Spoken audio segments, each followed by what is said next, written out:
Hello, everybody. Welcome to Nintendo Pow Block, episode 184. I am one of your hosts, Corey Dirrig, and alongside me, as always, is that retro code, Eddie V.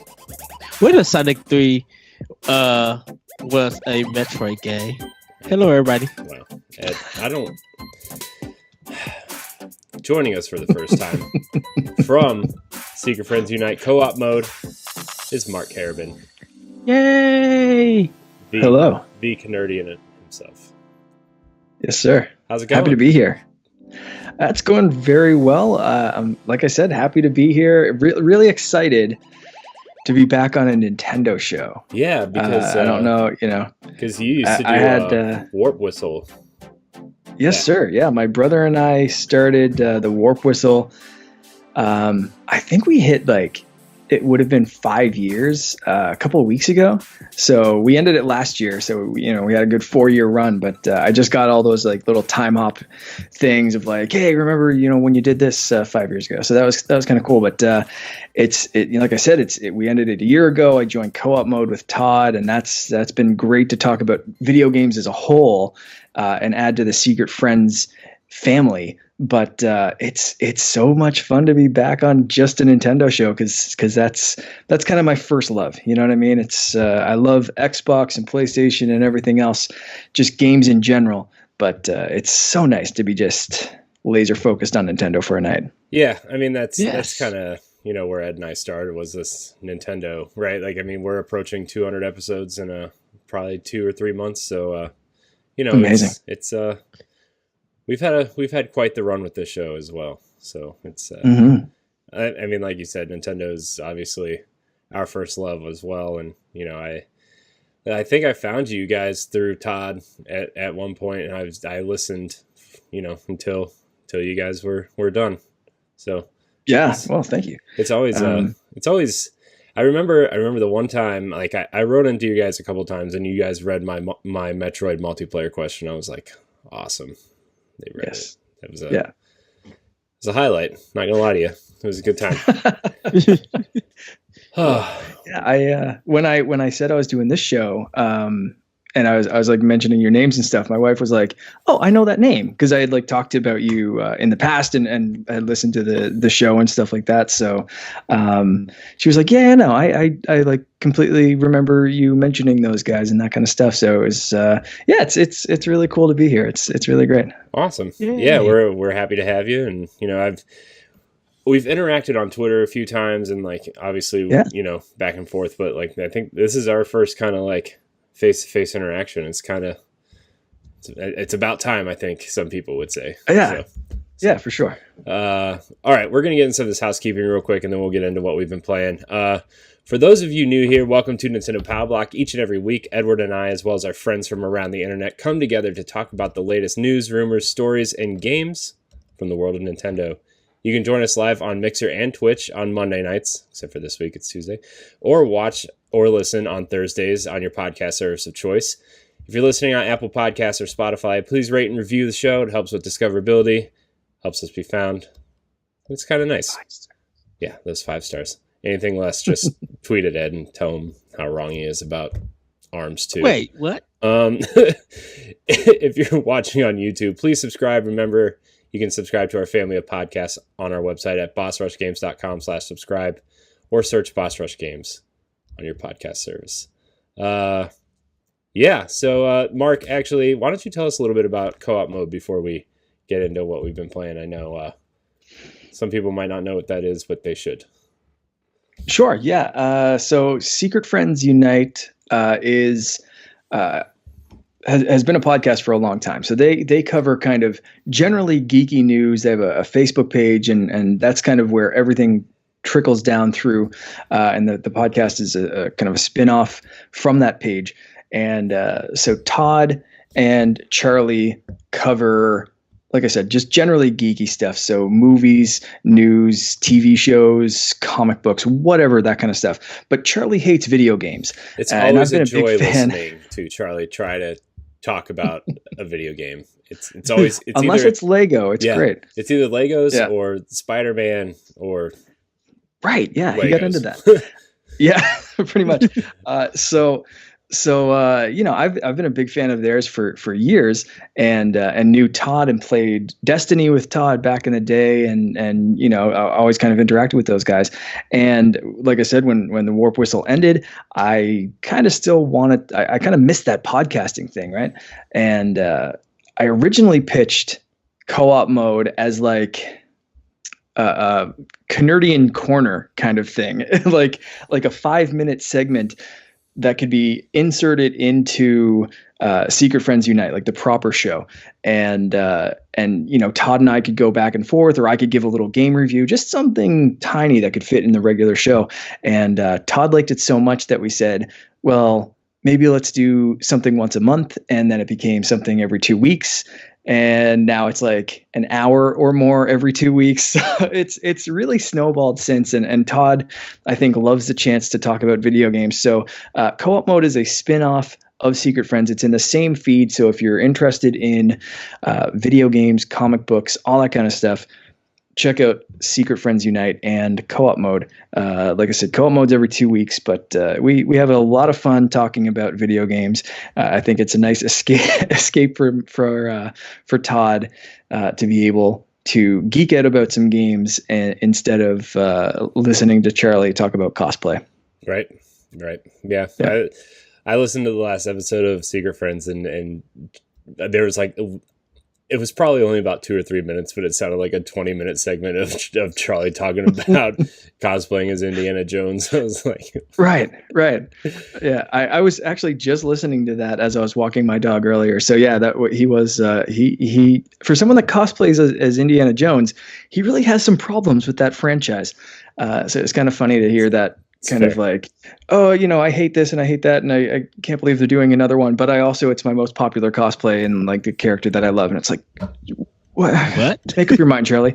Come on. I don't know, but yeah, it's a fun show, man. We just it basically, like I said, it started with us just wanting to hang out with video games, and it's snowballed from there. And we've been having more guests on, and really kind of blowing it up this year after kind of finding our pace through the last year. So it's been great. We've been going for a full year now, which is really exciting, and went by very quickly. Yeah, that year mark is always the year mark and the 100 episode mark are always like the big two first milestones that you get really excited about. So Ed and I are coming up on 5 years, I think, and we're gonna do a big episode 200 giveaway, but we'll talk about that in a couple weeks. So, but I love co-op mode. I love, I loved the Warp Whistle, and I love Secret Friends. So I was actually going to be on Secret Friends yesterday,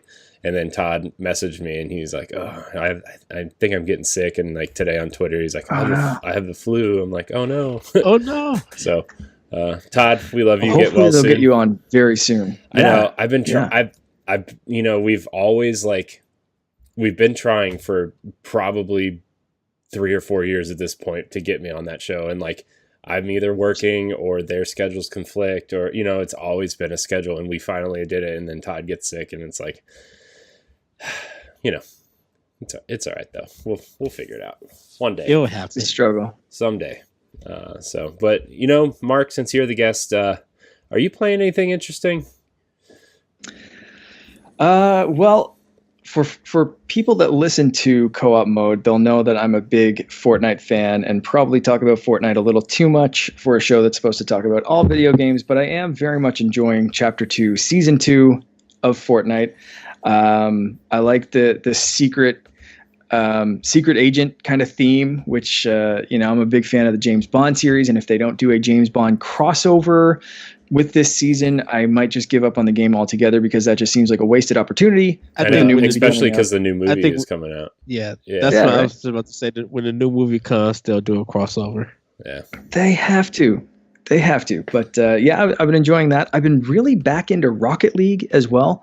So I recently got the Rocket League, what do you call that? Rocket Pass, and then the new Battle Pass. So it seems like my gaming is more and more Battle Pass centric, except for I finally picked up Sonic and Mario at the Olympics, the 2020 Olympics, just because all the Sonic games went on sale when the movie came out. Mm-hmm. And that's been more fun than I anticipated. haven't played one of those games in ever, maybe, or at least a very long time. As much as people laugh at them, they sell very well, and people do enjoy them. Yeah, so I'm very much enjoying even the story mode and the retro games versus the newer games and all that kind of stuff. It's been a fun little diversion from my usual shooting people in the face or driving rocket powered soccer cars. So yeah, those are the main ones. I've also been testing xCloud a little bit now that it hit iOS, but this is a Nintendo show, so let's skip that. That's the big joke on Arsenal X is like Ray got his like within a couple hours of him signing up, and Jesse obviously has a Samsung phone, so he got his way a long time ago. Yeah, I'm still waiting on mine. Still waiting on my email. Really? Yeah. Man. Yeah. I got mine. I think I saw Ray, and then I saw Sean Capri tweet about it, and I was like, oh, I got to do this. So I did it at work. I signed up for it at work. And I came home. I'm like, you know what? I'll get it. It's like 3 weeks. Still haven't gotten in. I'm like, oh, man. Oh. And then I did get a confirmation email that says, we'll email you within the next couple months for your test pass. I'm like, oh, great. Thanks. Yeah. The 10,000 person number for the iOS test seems a little weird, and I did speculate on co-op mode that I'm assuming I'm going to get kicked out, and everyone that's in right now is probably going to get kicked out because you can do that on test flight. It's basically just a matter of turning off the accepted emails and turning on 10,000 new ones. So I think it's an 80-day test or something like that. Mm-hmm. I'm assuming they're going to change it up fairly often. And one of these days I'm going to go to try to play Halo on my phone. And it's going to be like, nah, bro, sorry, you're not in the test program anymore. Like you're done. Bye. Yeah. I'm guessing it's going to work like that. So hopefully, I'd be happy to take that sacrifice and get myself kicked off the program if it meant you getting in. So hopefully they mix it up a little bit sometime soon. I mean, I've got enough games to, waver my time on the Switch. It's just like, oh man, all my friends got in and I just have to sit here and listen to them talk about it. And, it's just one of those things. Yeah. But honestly, like I would use it like a couple times maybe, and then life gets busy and then you're like, oh yeah, I forgot that exists still. So. Yeah, I wouldn't use it at all. It's because you're a strange human being, Ed. You're the only person that doesn't. You're the only person that does not believe in Game Pass. But I say Game Pass is a good budget for those who want it. I do my gaming in a different way. I know. Can you help it? Ed, I just like to give you a hard time. So, is that pretty much it? Is that all you're playing, Mark? I think so. Yeah. That's pretty much it. Yeah. What about you guys? Ed, what are you playing? We'll go to you next, I guess, because I was gonna save something for a couple weeks from now, but I think I'm gonna talk about it tonight. So. Okay. So what I've been playing is Tokyo Mirage Session. I'm close to the end of the intermission. About to start chapter 5. I got one more side story to do. Right now, I'm kind of like at level 51. And like I'm 39 hours in the game. So I'm just like, I've really been playing this game for a long time, way past the 25-hour mark. So I think I probably gonna get my characters up to level 70 or 80, and then try to steamroll through the game. But really enjoying that. That's been my Switch game before Zelda Breath of the Wild. I'll get to that soon. Playing also Kanai, working more onto that. There's some new powers that I still need to get. Like I just got a power that could allow me to double jump. And so I can't wait to use more of that in there. So I'm probably going to finish that game by the weekend. Because like I said, Tokyo Mirage Session is taking up all my time. Snack World Gold Edition, I've been loving, cracking up, loving the writing with that. Dark Side of Genesis, It's a game. That's It's okay. I'm probably like 3 hours into Darksiders Genesis, and it's like, we talked about this a little bit last week, but it's like, Yeah. it's a series that I really, really want to love because the characters are cool. Like the art designs and stuff are cool. Like the just the lore and like, it doesn't take itself too seriously, but it also takes itself super seriously, which is what's hilarious about it. And like, I just want those games to be better than okay. And every time I play one, it is just okay. And in Genesis, I was like, okay, smaller budget. It's $40, not $60. Going in with low expectations, right? Twin stick shooter. Strife seems okay. It's still okay. It's just okay. just okay. Yeah. Those, despite your feelings about Game Pass, are perfect Game Pass games. I know. First of all, I did download 1 and 2 off of Game Pass, but I also got them when I got them when they came to Switch, and then like a month later they came to Game Pass. And I was like, whatever. I do that all the time. I bought Kingdom Hearts like 3 weeks ago, Kingdom Hearts 3, because it was on sale, and then it came to Game Pass. So what do I know? I'm glad someone else has the same curse as I do. I mean, it seems that way every time. Hey, I want to play the new and latest if I could afford it. That's me. Devil May Cry 3. It's okay. I thought it was gonna be something different, but once again, it's a Devil May Cry PS2 game. I was going to say that PS2 like Devil May Cry game doesn't live up to your modern expectations of video games. I literally think DMC. I still say this: DMC Devil May Cry has ruined the series for me. I can't really get it.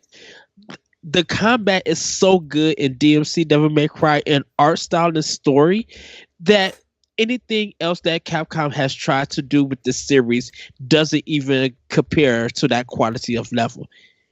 Dude, I'm just like, this is not satisfying. This is kind of like, okay, you really are, yeah, it's a challenge, but there's nothing to connect this game.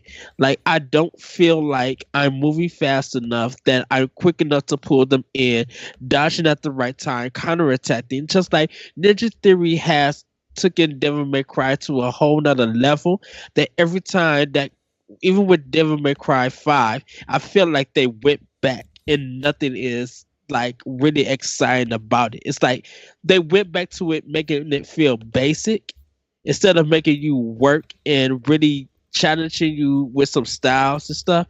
And I'm just like, man, DMC has like really ruined it. Not saying that Devil May Cry 3 is bad or anything, but I'm just like, I could play this like a PS2 game and be bored out my mind, because there's really no kind of like dial in combos. I could change stuff up. I could quickly, switch moves if I need to. And it doesn't feel that way in this. Even with the new Swordsman and Trickster, like changing up the styles and stuff, it's just like, I see what you guys are doing, and it's cool, but it's just like, no, it's still a one button kind of basic feeling thing. You don't give me a light and a punch to alternate and really allow me to like be creative. Because like when I'm in a zone, I want to keep that zone going. And Devil May Cry 3 doesn't let me do it. So it's not a bad game. I will say that it's not a bad game. It's fun. The camera angles are still janky. It's a good 7.5 if I had to rate it. Good 3 Yoshi coins if I had to rate it. It's not a bad game, but like I said, DMC Devil May Cry has like ruined the combat for me because it's so good. Nothing else in the series is on that level and will never be on that level of enjoyment. So, but that's pretty much what I've been playing. I'm trying to finish up Tokyo and Kanai, and then I'll start Breath of the Wild. I also played a little bit more Chess Shapes and Beats. getting further into that. I'm taking my time with it because I love the music. Music's so good. Sometimes I turn on YouTube and just put because there's people rip the playlist and put it on there, and then it gets flagged and you have to go look for it again. But that music is really good, especially the Shovel Knight tracks they added to it. So yes, good. So good. So yeah, so that's kind of what I'm working on, just trying to get more of my backlog stuff done. But yeah. Once I get done with Tokyo, I'm going full in Breath of the Wild. You're gonna finish it finally? Yes, I'm going to be working on that game and finishing it. Every episode you bring it up, I'm just gonna give you a hard time. Of course, there's no finish it just in time for the sequel. Yeah. All I can say, Corey, is that I just want you to see, if you see Edward V online and it says Breath of the Wild, just give me a clap or something. I'm not gonna believe. I'm gonna click that right stick for a clap. Yes. Yeah. For me, I've been playing Tokyo Mirage Sessions. I'm only about 3 hours in. I'm in this. I'm trying to like be really thorough. So I'm in I think like the second or third Iosphere, with the doll dresses that kind of you have to use the buttons to lower and raise the arms to get to the different floors. I like this game. It's really simple. I kind of like wish there was a little bit more of a challenge to it, especially coming off Fire Emblem and then going into this, and I'm like, oh, man. I mean, I know they're two different games, but this game is like really easy compared to Fire Emblem. It ramps. The difficulty is going to ramp up. Get ready. I don't know if I believe you, Ed. I kind of feel like this game is just going to be simple the whole way through. You don't have to believe me. I'm further than you. I'm telling you by experience. It's going to ramp up. So I've been playing that, and then I've also started a new playthrough on Fire Emblem. Mostly because I'm going on vacation, and I thought I needed a new toy to take with me. So there's this guy. Ooh. Yeah, very nice. Yeah, so I've been loading up with some games, and Fire Emblem is I want to play Cindered Shadows, so that's kind of the main reason why I'm getting back into it. And so I'm gonna play a little bit of my playthrough, and then what I've heard is like you have to play the side story to get those characters into the main game. Mm-hmm. So I'm like, oh well, I guess I should probably play Cindered Shadows first, but I have been playing Fire Emblem again, and Fire Emblem is just that is a game. That is a game that I think if you're a strategy fan and you're not playing that, I don't know what you're doing.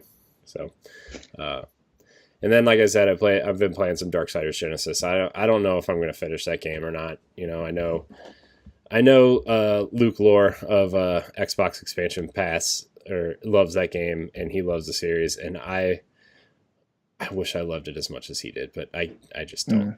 So I don't really have anything else to say about those games. That's all I've kind of been playing. That and Mario Kart 8. Again, I've been kind of just putzing around in there and racing a couple races and turning it off. It's still real good. Wish we had another Mario Kart game soon, because I've been playing this since 2013. Yeah, I still think. You believe the rumors that it might come this fall? I don't know. I think it's coming in 23. I don't think it's coming anytime soon. 23? Jeez. He also thinks we're getting ARMS 2, so that's why I don't believe it. I hope we get ARMS 2. I'm with you on that one. I mean, I wouldn't say no to ARMS 2. I just feel like there's a couple other games they would make before ARMS 2.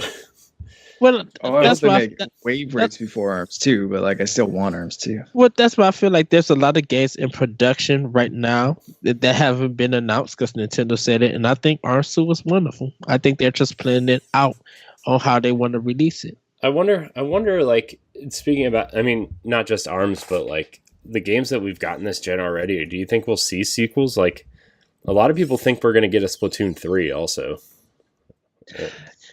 You know what? I mentioned that a couple of weeks ago. Yeah.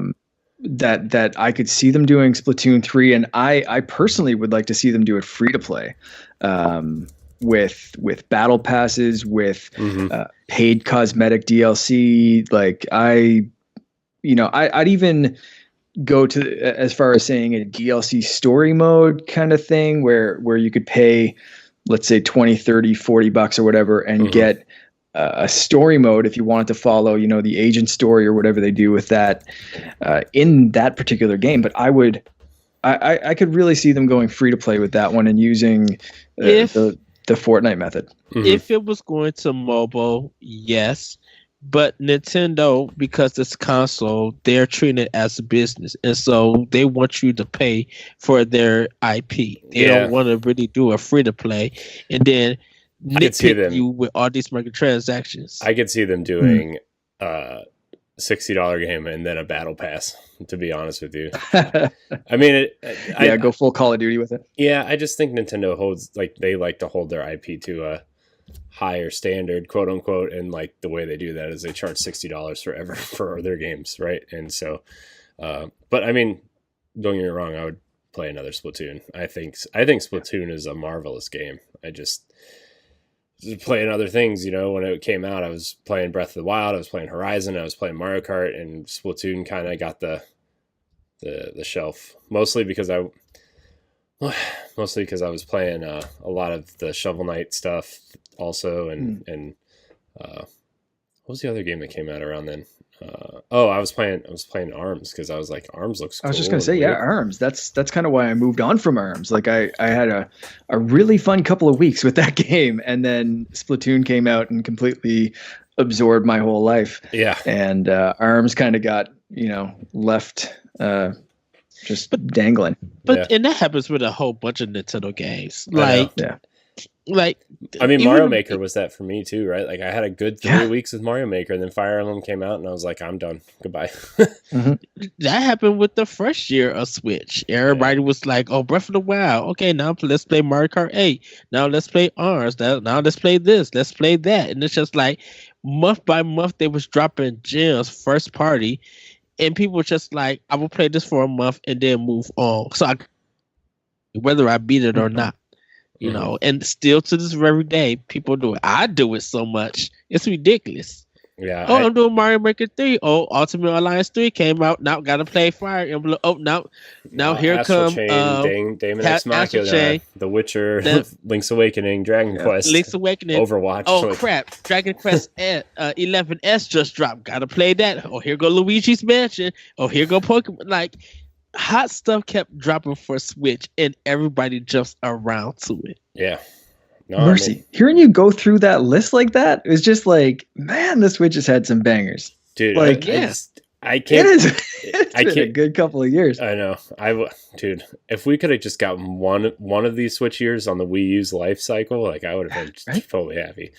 I mean, there's only like 4. I have my Wii U plugged in because I've been recording some stuff for something that I'm working on, and like there's only like 4 or 5 Wii U games left to even, you know, Xenoblade X, Wind Waker, Twilight Princess, Mario 3D World, and then Pikmin 3, I think, are the 5 games that I'm like, I'd be fine unplugging my Wii U if these came over.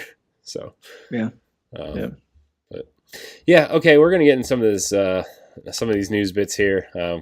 Enough reminiscing about the past Nintendo. It feels like a kind of a slow news week this week, so hold on to your butts. Some Journey to the Savage Planet might be released on the Switch, so it seems exciting. That's the first-person shooter that a lot of people... This is the one that a lot of people kind of compare to Metroid Prime, right, where you're kind of scanning everything and it's kind of co-op. There's been some Japanese ratings for Switch from 2K Games World, and I'll just read this short story here from Nintendo Life. Journey to the Savage Planet was a game released on Windows, Xbox One, and PlayStation 4 at the end of last month. It's a sci-fi adventure first-person shooter requiring you to explore an uncharted planet to see if it's fit for human colonization. If it sounds like your kind of game and you happen to own a Switch, then you might be interested to hear that multiple listings for Nintendo release have recently appeared online. According to Go Nintendo, online retailer Deep Discount recently listed a physical version for a June 30th release date, and Amazon Japan has followed suit with its own Switch listing. Of course, June 30th is a placeholder date, usually keying the end of a fiscal quarter, So be wary of that. But also, these online retailers have also listed games like Catherine Full Body, XCOM 2, BioShock Collection, and Ancestors Legacy for Nintendo Switch. So, yeah, how do you guys feel about this game coming to Switch? I mean, seems like everybody's trying to get a piece of that Switch pie, and it is becoming crowded. It's cool, I guess. Yeah, I mean, like, I think this game looks interesting, but I'd rather have Metroid Prime 4. Yes. If I'm going to be scaling things, I'm going to want to be in a cool suit like Samus. I'm just wondering, I mean, watching the trailer for this, it looks cool. It looks, I definitely agree. I'd rather Metroid, but it seems like they're still hiring people for that team. So when are we going to get that game? Is that a 2023, 24, 25 game? Who the hell knows, right? 23. I think 22 at the very earliest, and then my money's on 23 because let's see if I mean we have a question about this later, but like if some games are going to get announced for this fall that we don't know about, like next year is probably going to be Zelda, right? And then maybe Bayonetta next year as well. So I mean, yeah, I think 2022 positioning it as their holiday game would be a pretty smart window, but I don't know, man. I think looking at it that way, if this can scratch that itch, it might be a Warface situation where it's not Call of Duty. It's kind of an ugly game. It's not the best, but it's an online shooter. And if you have a Switch and that's your only console or your main console, you can't play Call of Duty. You can't play Battlefield or whatever other first-person online shooters coming out. Download Warface, play that, enjoy it. This might be it. If you're waiting for your Metroid fix until they release the Prime Trilogy collection, fingers crossed, or eventually down the road, Metroid Prime 4, this could be enough to just kind of hold you over for a little bit. So Switch is crowded, but not with this stuff. Yeah, most Switch players are willing to give any game on this platform a chance. Mm-hmm. So whether this interests somebody or not, there are going to be some people that are going to be like, oh, you know what? This is a cool indie game. I'd rather give it a try. Mm-hmm. I'll put some money down and give it a try if the price is right. I mean, I think it's more of an indie game. It's what, $50? I think. Like, I mean, I've seen a little bit of this game. Like, it's a co-op. You can play the whole game co-op, and I don't know. It looks neat. Like, I like the art style and stuff. I would maybe if they released a demo. I know a lot of games are releasing demos these days, and I would like to play the demo and see. It's one of those. Yeah. So, but it strikes me also as strikes me also as a game that would come out on Switch and then you'd see it on sale on Xbox and PlayStation the same week. Like it comes to Game Pass, so it'd be or like something full. That week. Or that, yeah, right. I find that's been happening more and more lately because I think they're kind of realizing that things sell really well on Switch. So how do you combat that? Well, the Switch version is full $60 or $40, so we're going to drop it down to 40 or 20 or whatever, right? And it happens so much. And as someone with multiple consoles, I'm looking at that saying, do I really want to play this on the go? Do I want that ability, or do I want it in 4K HDR or whatever for half price? And it's a constant battle, right? Yeah. But it for some people that don't even matter because it'd be like, okay, I'll get it for PS4 and then I'll double dip and get a physical because it came out. I mean, people are willing to go out and get a physical version of this game if someone does it over PS4 and Xbox One. Yeah, I mean, to be fair too, like it depends on. Like for me, I buy a lot of things that people don't usually buy on Switch because, I have a 19-month-old and my wife and I just kind of like don't really have a lot of time to play games. And when I do, I'm like, I would rather be playing Switch in bed or whatever, because it's easier, and so like, like The Witcher and Doom and stuff are on my Switch because I'm one of the few people who've bought and played Doom first on Switch because that was the life I was living, and it's just one of those things. So Yeah, I have a kid coming in May, so I feel you on that front. And I've talked about this on co-op mode. Every decision I make now is, what am I going to have time to play? What is going to fit into my life? Well, that kind of stuff. And I've talked about Doom specifically. Yeah. Those first 3 months, you're going to have a lot of time to game because your kid will just lay there, right? Like, I mean, I thought I was like, oh no, I'm not going to be able to play games. I got to take care of this baby. No, they just sleep a lot, and all you have to do is like make sure that they don't like roll over, right? And you're fine. You know, like I would sit on the couch with her in my lap and just kind of play Switch, and like it was kind of nice because, you know, either I was playing in handheld mode or I would like hold her and have the Joy-Cons off the Switch and just play with the Joy-Cons, which was actually very nice on the TV, you know. And it's kids that it's after those first 3 to 5 months that you're going to be like, oh no. As long as you don't use their head as a kickstand, that's oh wow. No problem. I cannot confirm nor deny that I did that. So, all right. Our next story, an ESRB rating appears online for Xenoblade Chronicles Definitive Edition, which means we might get a release date in the next Direct. Following on last week's classification in South Korea, the upcoming Switch release of Xenoblade Chronicles Definitive Edition has now received an ESRB rating in North America. According to Japanese Nintendo, this information was discovered on Nintendo's webpage for the game. Like previous entries in the Xenoblade Chronicles series, the Definitive Edition has been rated T for teen for blood, mild language, partial nudity, use of alcohol and tobacco, and violence. So, this is another game I'm looking forward to revisiting because I remember really, really loving it on the Wii, and then I remember really, really hating it on the 3DS. So, I was just going to say I would really like to play this game on the TV again, and like watching the trailer and stuff, it looks like they've really brought it up to snuff and really kind of upgraded it to make it feel and look more like Xenoblade 2 at least. So I think this is a June or a July game. I think they're going to really feature it in a Direct for E3. Probably kind of remind people that, hey, you know, this game is coming out, so we want to show you more of it here at our show. The game releases 2 weeks after E3, and there you go. People will somewhat have their collection full until we get Xenoblade Chronicles X, which I really hope that they announce. Please, Nintendo, just drop that out of nowhere for a Direct and just say it's digital only. Get your thing. If you want it physical, it'll be out later on in the year or something. Like, I literally need them to do that for right now. Yeah. But I think it's a June or July game. It'll be a great summer game because nothing else is coming out. So that's the first 2 drop. What else is there to play for the summer? Sony and Microsoft not going to have nothing game wise. I mean, I think I think a lot of people are really looking forward to those new consoles and everything, especially with what Xbox just dropped on the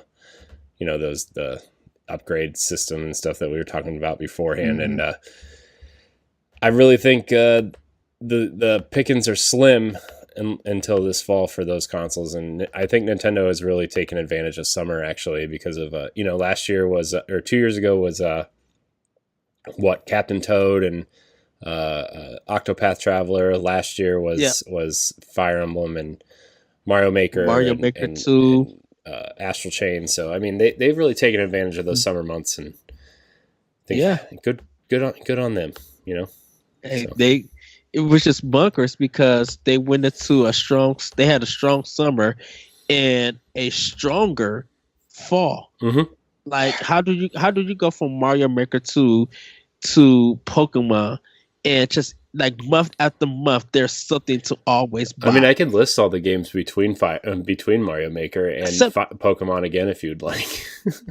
September was nonsense. Dude, September was stupid, dude. I mean, if you bought every game that came out in September, you'd be like selling a kidney. I mean, it was ridiculous. You know, like I wanted, and the crazy thing is like I wanted all those games, and eventually I got, quite a few of them to play, but like.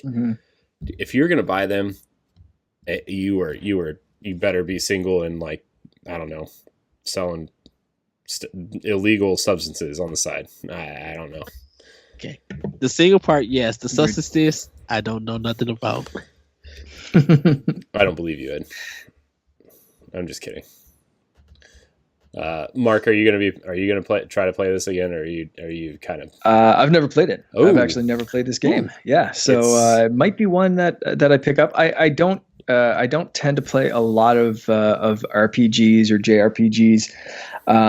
So we'll see. This is one that thanks to Smash Brothers introducing us to characters and seeing this trailer and seeing it on various platforms and stuff in the past, I've always been kind of curious. Quick question. Did they do a pre-order for the Wii version when it first came out in Canada? Oh, in Canada. I'm not sure. I forgot. You're from the Great White North. They do things different up there. I know because for us to get it, we had to pre-order exclusively at GameStop to get it. Like they weren't selling it on stores. You had to pre-order it. So I can understand if you not playing it because not pre-ordered it. But I was wondering, like, if you or friends that you know or gamers that you know in Canada, did they pre-order this game when it first came out? I cannot remember offhand, to be honest. I know. Like I remember people talking about it, so it must have been available, if not at EB Games. Maybe it was a wider release in Canada, and you guys were actually a little bit stifled by the release. Yeah, I can't remember how that was rolled out. I remember here specifically, they like our GameStop had like a limited amount, and if you didn't pre-order it, you weren't getting it.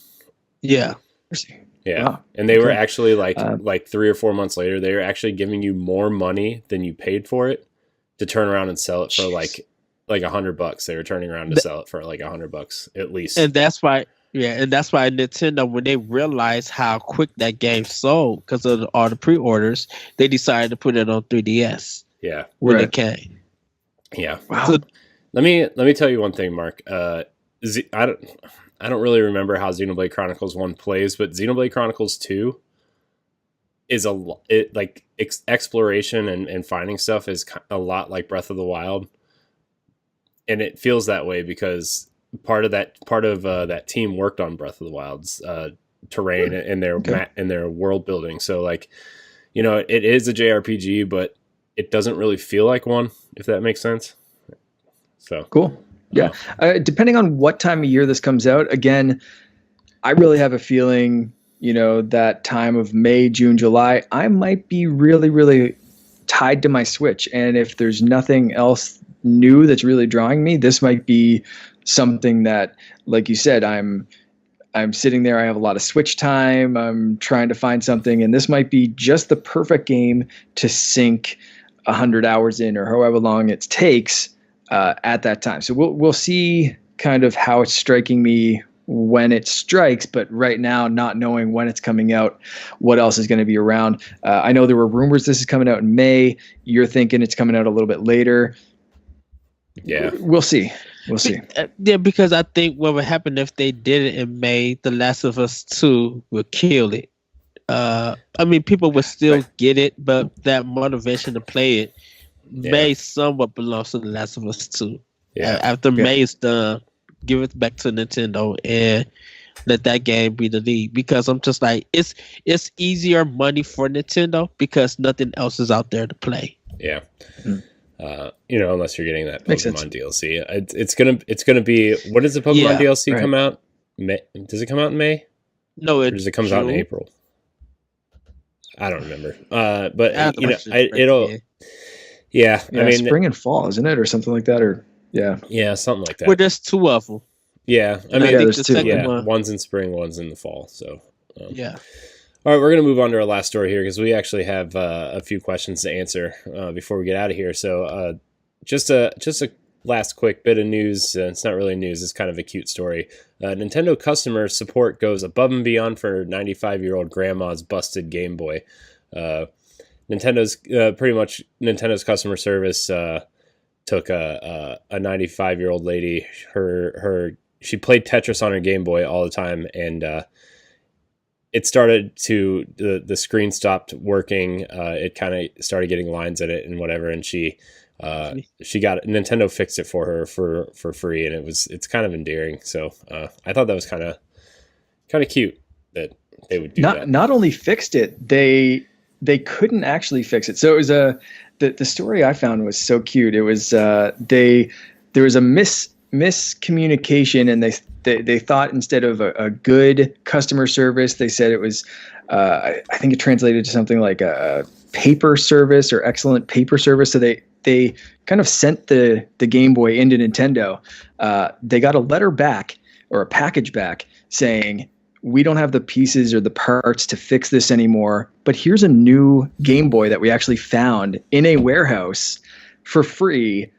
I hope you have enjoy the rest of your days. You're 95. I think she lived to 99, still playing her Game Boy straight through. This was a couple of years ago, so she has since passed on, but that is such a sweet story. And it's weird that it didn't come out before. You'd think. Yeah, you think this would have come out, like, especially in the age of the internet, that it would have come out earlier. Yeah. Mm-hmm. Oh, here it is. Yeah, it's, excellent. Nintendo offered excellent customer support, but it was mistranslated as excellent paper support, thanks to Kotaku. Yeah. So, yeah, that's man, so sweet. I know, man. I love hearing about like old people playing video games because, like, First of all, I hope I live to be 95 and still playing video games. But exactly. It's fun because you hear about that lady that like 80-year-old woman who plays Skyrim every day, and stuff like that. It's just kind of it's cute. Yeah, was it Korean grandpa that was going around on his bike or something with like a bunch of phones or something attached to it, and it's like playing Pokemon Go. It's like just stuff like that. It's just so cool. Yeah, I love it. I hope we have some just absolutely lit Smash Brothers tournament in the old folks home. Yeah, like that's what it's going to be. Just Office on repeat and Friends and some Smash Brothers and Mario Kart. Yeah, better have your friend codes ready in the old folks home. And Wii Sports, yeah, hell yeah. All right, we're going to get into the question block here. Remember, you can email us at nintendopowblock@gmail.com or reach out to us on Twitter via our question threads.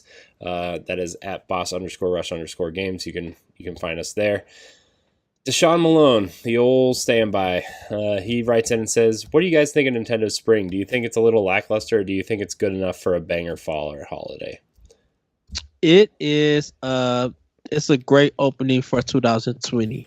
Now that everything pretty much got pushed back and thrown later on in the year, pretty much everybody now is looking for games to play, and Nintendo has them. Rescue Dungeon is going to be big. Animal Crossing and Doom Eternal working together, even though Doom Eternal is going to be later on for Switch, with Ori and the Blind Will of the Wisp also complementing Animal Crossing. Like, people are loving the stuff that Nintendo has planned for this spring. I think because there was so much disappointment that all the delays happening, you need to have something. You need to have something concrete in order to be like, this is the reason why I got this system, And I think a lot of the delays for some of the other games has diminished a lot of people's hype and expectations.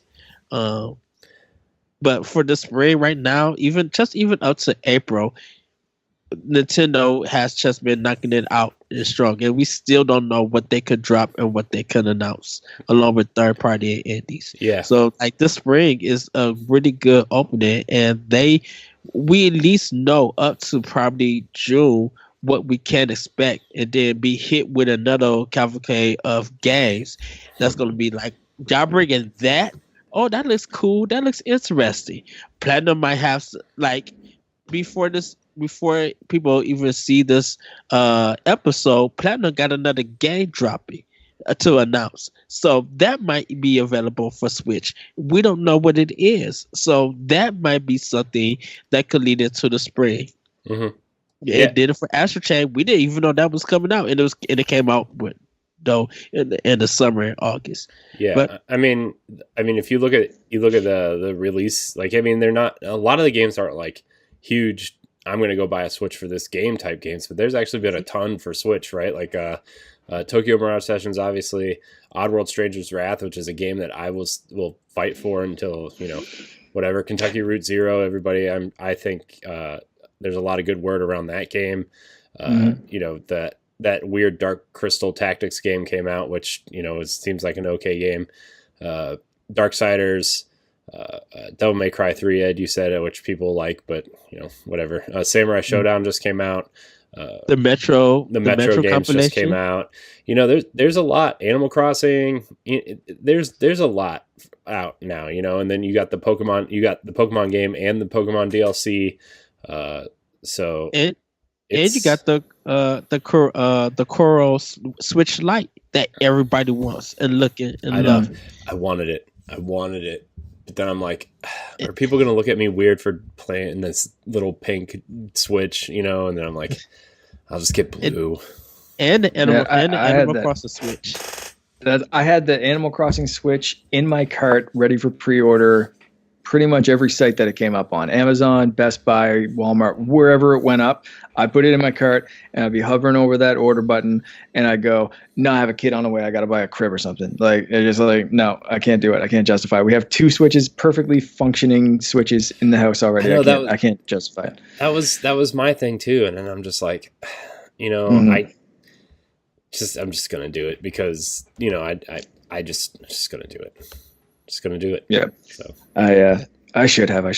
But for me, I don't know. Animal Crossing is the big one, I think, for this spring. Personally, not super excited for Pokemon Mystery Dungeon. I tried the demo and stuff. I wasn't super impressed with what I saw. Yeah. Pardon me. To me, it's an okay spring. It's not we've gone through the bangers that Switch has released, month after month after month after month, the last couple of years. And it seems like so far this year, they've been kind of resting on that Animal Crossing being the big thing. But if you remember, last year's first couple months weren't bangers either. Like, I think we got New Super Mario Brothers and what was the March game? Yoshi's Crafted World. Like, that was last spring, and that was... Yeah. So compared to that, we're doing pretty good. I want to see more, and I know everyone's been waiting for a direct, and it's been the direct route and all that kind of whatever. And I am still kind of waiting for them to drop something big, or at least know what's coming in the end of the spring or in the summer or what's going on. I am excited for several games that are coming out in the spring, but I think, Corey, you nailed it when you said there's nothing to rush out and buy a Switch for, other than maybe Animal Crossing. But the problem is that, it is something to get a Switch for, because all the big stuff that was supposed to be hidden right now got delayed. So what is there to look? Nintendo is at the... I think if you're going to buy a Switch now, like I think you have like a massive library to go back to as well. I mean, a lot of people are still using their Christmas or Hanukkah money, right, to buy stuff, and people still have birthdays and stuff. It's tax season, so people are going to get a Switch Lite or get another Switch. Mm-hmm. Because not just for Animal Crossing, but because they want something else to play, or they want to still play The Witcher 3 on the go, or they want to play the Mega Man Zero collection. Like, people want to do all of that stuff. You took The Last of Us away from us to May. You moved Final Fantasy VII Remake to April. Yes, Ori and the Blind Forest got moved to March. Like, this month was supposed to be a big thing for gamers, for those other consoles, because all of that stuff is not here. And Cyberpunk 2077, which was supposed to be in April, got moved and delayed.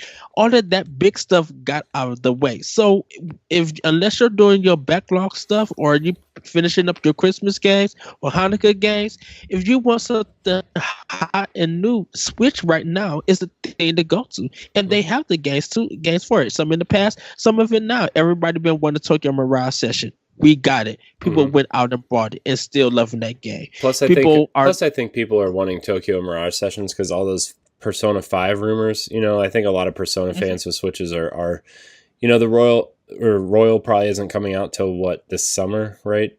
For in the West, it's out in Japan. I think so, already, yeah. Right, and so I think people hungry for that are jumping on Tokyo Mirage Sessions because they didn't buy a Wii U and the Switch is popular. I think those people. I just think the Switch. The Switch is a phenomenon, first of all, and I don't think it needs games every week to sell the system, right? I think people just like it, whether it's a Switch Lite or the regular Switch or whatever, right? And look, how many people have bought 2 Switches already or 3 Switches? Oh yeah. So yeah, it's crazy. It people want to add games to the Switch library, and these are just some nice complementary games for it. That's why I said they have a good start for this year. They would have had a decent start of everybody of all of those games that was planned to come out. If they came out, Nintendo still would have had a decent start. But now it's just like you are the system that I need to go to because you delayed all your big stuff. Yeah. Plus, I think it helps too that like the Xbox One and the PlayStation 4 are winding down, right? And they don't have a lot. Yeah. And I think everybody at this point, Ubisoft proved that we're going to delay our games to be on next gen as well as current, but we saw the reason for the Cyberpunk delay. I mean, that was pretty evident this week. Yeah. When they said, no one should have to pay for an upgrade.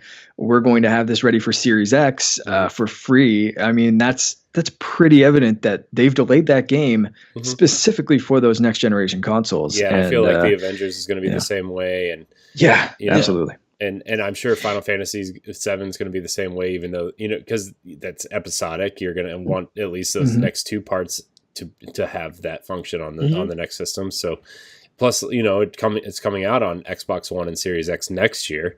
So right. And I think those other systems need those games for their launch day for release, because it kind of showcases that in a sense, Microsoft and Sony don't have nothing first party wise really planned for the system. So they need Cyberpunk, they need Avengers, they need all that third party to help fill in the gaps for games they don't have ready. We have Halo Infinite. Yeah, but I mean, the thing is too, and Hellblade. At least from what they're saying, I know we're gonna move on, but yes, those games are gonna be available backwards too, right? So you don't need to buy those systems day one. And with Xbox, at least you're going to play Halo Infinite if you can't afford a Series X, and then you can upgrade later and still enjoy Halo Infinite without and Game Pass changes that whole story as well too, right? But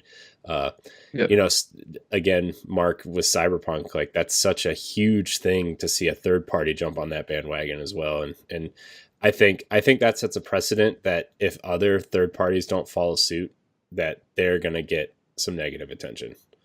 So. Oh, absolutely. Absolutely. I forget who it was this past week that was saying the predictions for kind of this next generation. What do they think it's going to be? It might've been kind of funny. And it was, they said something like companies that don't embrace crossplay are going to start really, really feeling it.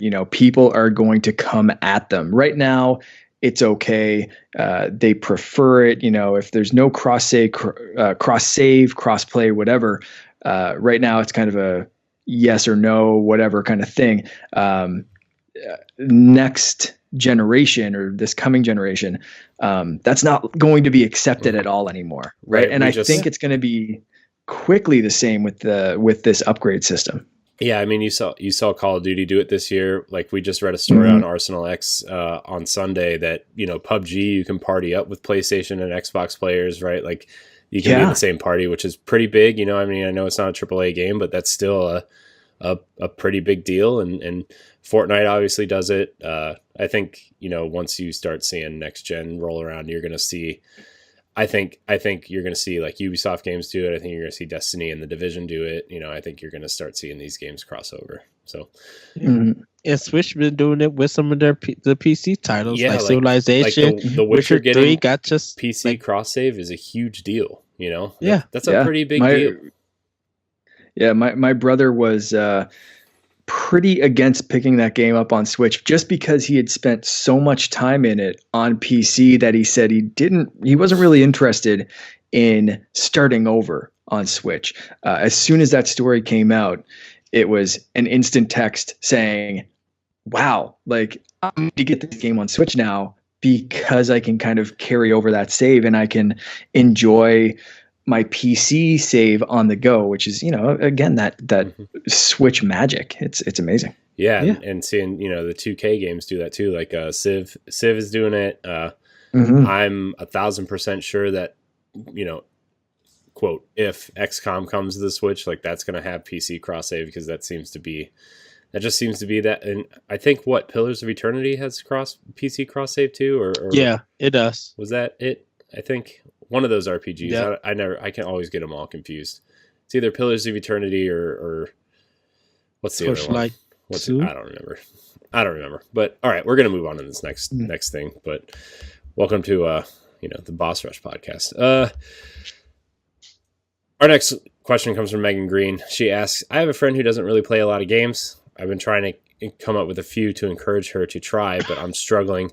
What co-op games do you try to get people to play games who never really played before? Snipper Clips is one. That's right. Snipper Clips. If you want to end friendships, Snipper Clips. Yeah. That can be a fun one, though. I would say this. There's a game by for it called Vitamin... Oh, the Vitamin game. It just came out. Vitamin Connect? No. Shit, what's that game? I think I just reviewed that. Something like that. Yeah.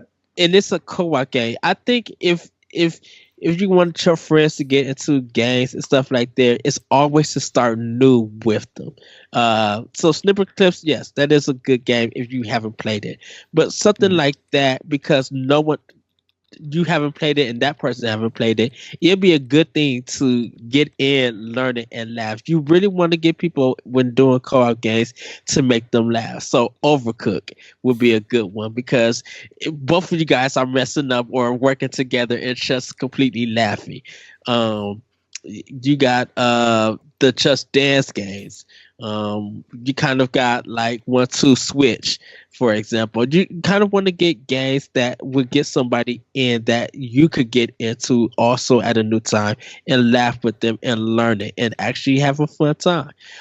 That's the way, kind of, to ease them in. Don't give them nothing like Puyo Tetris and you just demolishing them with it just because it's Tetris or something like that. Corey, I know you're taking all the fun out of my Tetris game here, Ed. But I'd say something. Oh, go ahead. No, but you just want to do something like that. You just want to ease them in with some of those games. Go ahead, Mark. I'm sorry. No. That's yeah. I agree with that. I'm going to try to build upon that and say, depending on what type of person your friend is, you can kind of gear things towards them. So. Safe bet for a lot of people, the Mario Party series, Super Mario Party, single Joy-Con, very easy to get. You practice the games beforehand. We just had my brother-in-law in. Now he is a gamer, but doesn't own a Switch, has not played Mario Party since, I'm going to say 2, maybe. And it's a good one to stop with. He ended up winning. It was fantastic. Yeah, but it was fun for that casual kind of thing. We're just hanging out on a Friday night and playing some Mario Party. I'd rather play that versus Smash Brothers with someone who's never played. Mm-hmm. Things like even something like Ring Fit Adventure could be something cool to try to get someone into video games. Now, it's not something that you can play co-op, but it might spark that interest with your friend of showing them that games can be more than just Call of Duty, Fortnite, whatever. Mario Kart. Yeah. I mean, you could totally just build a level and like show that, like, literally do what Super Mario Brothers did for all of us. I'm assuming, it just teaches you how to play it, right? Like, if you don't jump over that Goomba, you're dead. You're gonna die. So, and I got my wife to play Mario Kart with me, but I think it was a lot easier when the Switch version came out because you could turn on all the the assist things, and she really enjoyed that because I mean she doesn't play games, right? She thinks I'm weird for playing so many, right? But you know she does enjoy Mario Kart, and I think she enjoys it more knowing that she has there's training wheels, you know, and I do wish more games did that, but you know. Once they get a little bit better, Overcooked, again, if you want to end some friendships really quickly, that's a great game. You know, you learn if you can communicate effectively with your friends, or you end up calling each other expletives and throwing a Joy-Con through a TV. Yep. So and that's why those wrist strap warnings are before every game. Exactly. Yeah. Even Mario stuff Odyssey. like Jackbox. Yeah. But you know, Jackbox is a great party game. You know, a lot of time you end up using your phone for that one or something different. So if someone's afraid of a controller, most people know how to use their phones, right? You know, they know how to do that. So it might be a way to ease people in. And there's how many Jackbox party packs? I think there's like 6 now. 80. Yeah.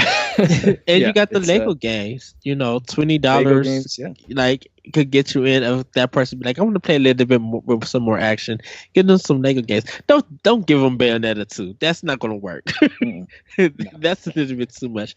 But like some of the Lego games would be nice for it. Sorry, I just got really excited and then I got really sad at the same time. I was scrolling down Nintendo Life's website to see if there was anything like whatever, because they do those, you know, those best of, this is the best, you know, action games. These are the best co-op games. There's one with best chill games, but right next to it, it says Mass Effect arrives on the Nintendo Switch, and then it says ... as a Minecraft mashup pack. And I got seen that. So sad. I seen that, and I was just like, Nintendo Life, I despise you. Anyways, sorry, continue. Super Mario Brothers U Deluxe, another great one because you have the cheat characters, for the lack of a better word, that basically you can't die. You run through the whole stage. So, you know, someone who's good at games can pick one of the standard characters, and then the other person can be, who's in that game? Nabbit? And then like Toadette. It's like... And Toadette, yes. Yeah. Is Mario Rabbids 2-player also? I don't think so. Speaking of Toad and Toadette, I think there is a co-op or not a competitive mode, but yeah. Anyway, Captain Toad is also a pretty decent co-op game now. So Stardew Valley is also on this list. But all right, we're going to get to our last question here from Greg Osterman III. He says, "Hey gang, what do you think the big surprise of 2020 will be for Nintendo? Something that hasn't been announced, but is something you think will." Man, I don't know what they could do to surprise me anymore, man. I that Breath of the Wild 2 teaser was like about as big of a surprise as you could get last year. It would have to rely more on Sega. So if Sega decides to bring some Dreamcast games, some Dreamcast games or something to Sega Ages to be on the eShop, that would be a big surprise. Because a lot of Sega's been going in the right direction on Switch, doing Sega Ages, letting indie developers. I thought you were going to go the like Atlas that emu. route. Putting all the Atlas games on Switch. I thought you were going to go with like Persona and Shin Megami Tensei finally. And everybody's expecting that, so that wouldn't be a surprise. But like, I'll act surprised for you. Ed, is that? But like, practice your surprise face, kids. Sega doing some stuff. I think if Konami could get some games out on Switch, that would be more surprising. Games that will put Konami back in the spotlight of people liking them. Because Super Mario R was a big surprise. Some people started liking them, but some people still despise Konami for a lot of things. But if they could bring a strong presence of games to Switch, I think Konami could be one of the most surprising companies to like get their recognition back, get that fan base love back for that company. So, you know, what if they put on Metal Gear Revengeance? They could put that on Switch. What if we get Zone of the Enders Collection? What if we do get Metal Gear Solid? But what if we also get some of their older games like Top Gun or Salamander or Life Force, or some of the games in Japan that they had that never came out here? Or so Konami Turtles has in a Time. way. Yes. Hey, if they could work something that out and that shows up on Super Nintendo Online, if Turtles in Time shows up on that mug this year, that would probably be the biggest surprise. I quit 6 to midnight. Yeah, like 100%. Yeah, that just got me very excited. Nintendo Switch Online has gone up 40%. Dude, literally the only reason why I added games to my Super Nintendo Classic was because of Turtles in Time and Turtles Tournament Fighter. Yep. So. My when my original Wii got dropped when we were moving into this house and stopped reading discs, so I decided to turn that into an emulator machine, and yeah, that Ken Griffey Jr. Major League Baseball, and oh man, what other, like, it was like instantly had to get those games on there. Turtles in Time was one.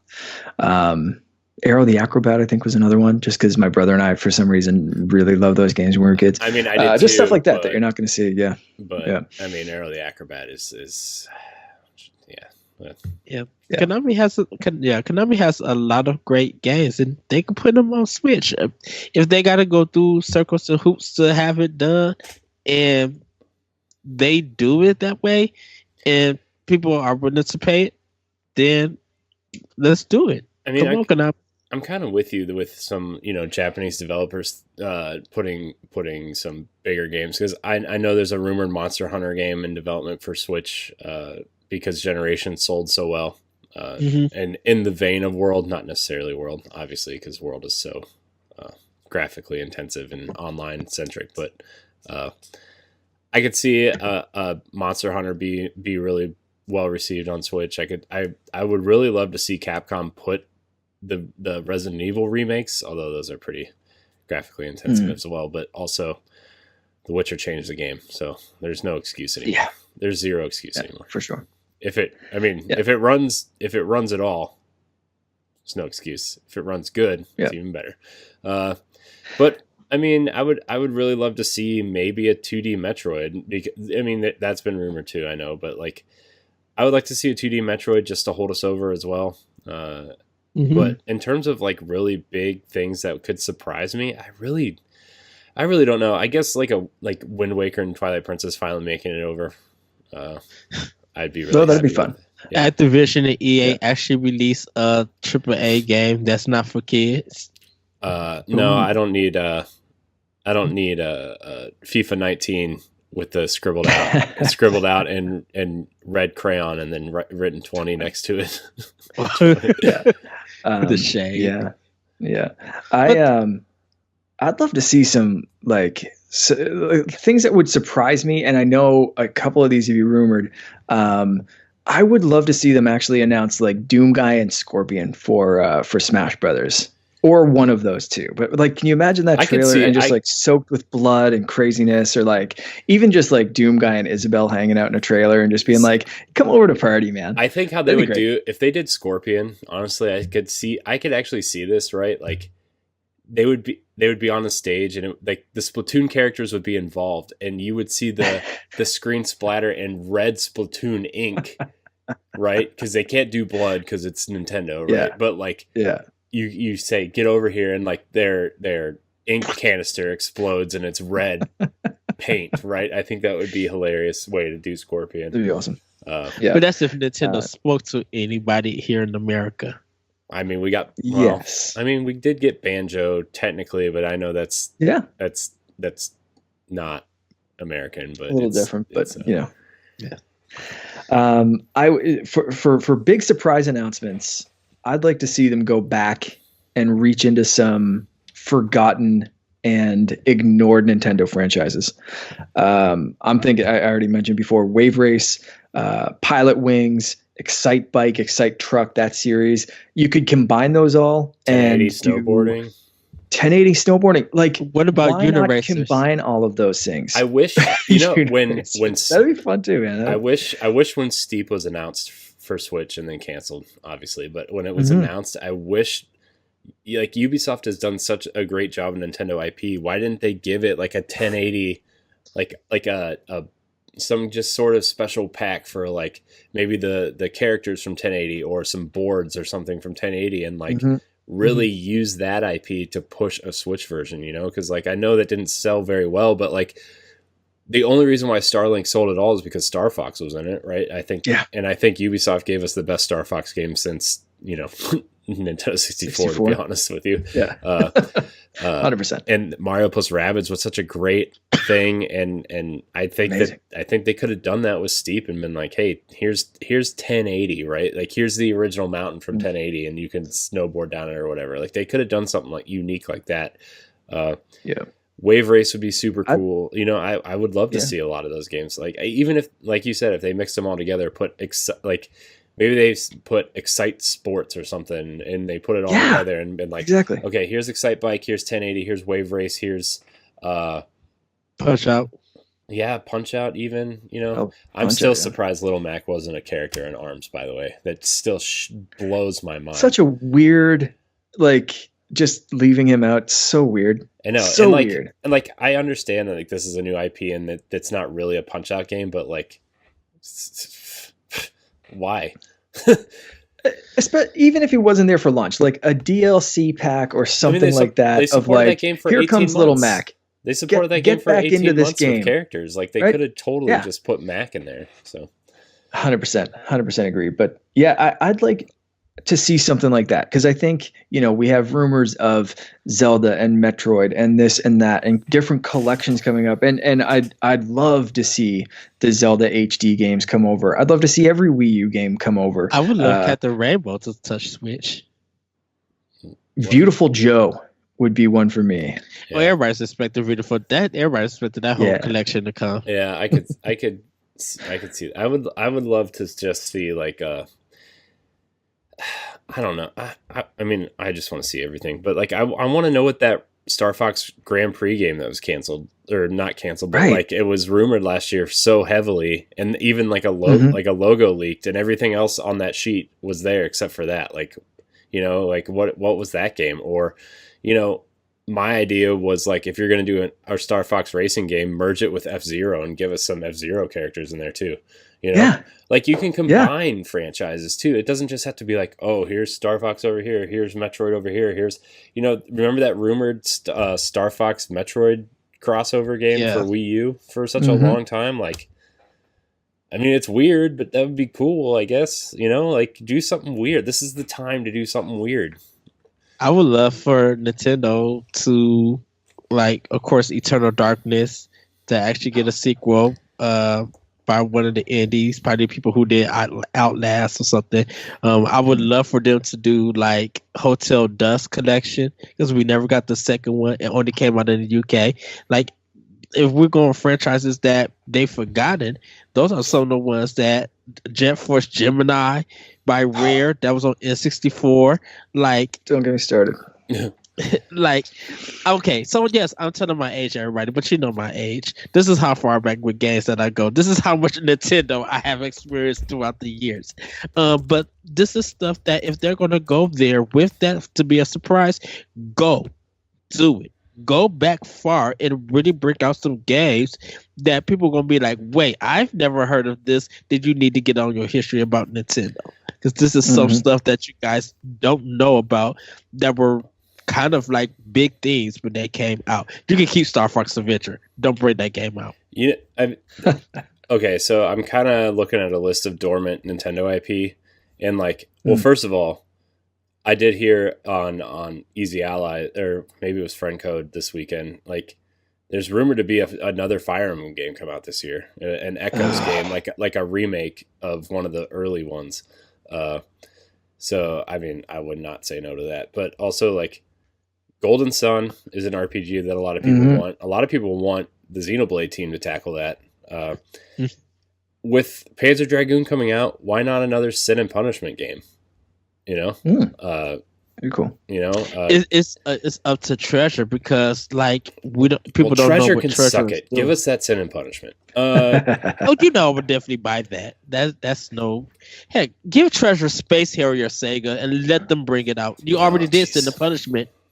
You might as well give the Space Harrier. And like Kid Icarus, right? Like, I mean, we got a 3DS game, but like we talk about all the time, like they could do something pretty unique with Kid Icarus in the Breath of the Wild style, but it could be way more vertical because, I mean, Pit can fly, right? Like you could do something with I feel like islands in the clouds. So Mercury Steam or Mercury System, whatever they are, I think they got Kid Icarus. I think after doing Severance Returns, I think they got Kid Icarus. I think people will buy that. I actually fairly recently pitched Kid Icarus as the Nintendo special for Gods and Monsters. So similar to Mario plus Rabbids or Star Fox in Starlink. That could be the thing that sets the Nintendo version of that game above anything else. I think he kind of fit into that world. You could put Pit into that world quite easily. And that could be a way to drum up a little bit of interest in that franchise and say, okay, he was really cool in this game.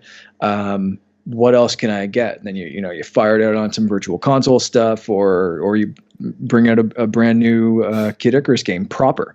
I think could be really cool. Yeah, and like even if you're not Pit directly in that game, you have like a Pit and a Dark Pit, armor set. You could do some side missions that revolve around like an ancient Greek mythology, and you find like the Kid Icarus characters like remnants throughout the some of the side quests, and you pick up items and weapons from there, and that would be really cool. But my question is, who's going to voice Pit? Do we give voice acting in a kid in that new model Kid Icarus? Let's get Danny DeVito. Yeah, or the guy that voiced Sonic in the new Sonic movie. Oh yes. Ben Schwartz. I always call him John Ralphio. I know, I do too. I do too. Oh, man. All right, we're going to wrap it up. Remember, you can email the show if you want your question read at nintendopowblock@gmail.com. Oh, my goodness. I just thought of something. I'm sorry. What do you want, Ed? What if they made a third-person action Gears of War style Captain N and Captain N? And you have a squad of like Mega Man and like dude, wow. Only if Mega Man was still voiced in the same way and said Mega everything beforehand. Where Mega Travel, Captain N? Oh gosh. I think I would exactly. You're like as old as I am. Yeah, man, what a wow. That was with that, we are going to wrap the show. Thank you guys so much for listening and or watching the Nintendo Pow Block. Remember, you can catch us live every week on Mixer and Twitch at Boss Rush Games Live. You can also download our podcast on your podcast service of choice. We are now on Anchor. We have made the switch over to Anchor successfully, and you can find us at more places than I even knew existed now. So, because Anchor distributes it everywhere you want it. So, you can download us on Spotify. If you're listening on Apple Podcasts, please rate and review. It would really help us. Give us those 5 stars. Leave us a nice review. It could help you win something in a few weeks for episode 200. Just going to throw that out there. So you can also catch all of our content on bossrushgames.com. Mark, why don't you remind us where you can find you again? All right. I'm on Secret Friends Unite co-op mode every couple of weeks, but subscribe there. There's new episodes of either the proper show or our show up every week. It's a great time. You can also follow me on Twitter or Instagram at _CaNERDian, and I'm sure that'll be written somewhere in the show notes, so I don't have to spell it out here for you. So thanks for having me on, guys. This was a blast. Yeah, you're welcome anytime, man. It's always fun to talk to a fellow Nintendo nerd, as you say. Yeah, Ed, where can we find you? You guys can find me at that RetroCode on Twitter, and you can find Optional Opinion on SoundCloud and other places, even on Anchor. And check out Boss Rush Podcast here on bossrushgames.com and on our YouTube channel. You can find me at I am Corey HD on Twitter, on Twitter and Instagram. You can find me at Corey HD on Mixer and Twitch. You can also find me on our Xbox show, Arsenal X, and of course our flagship show, Boss Rush Podcast. You can download those on your podcast service of choice as well. You can subscribe to those shows at bossrushgames.com/subscribe. Thank you guys so much for watching and or listening. And until next time, we love you. Bye, everybody. Woo-hoo!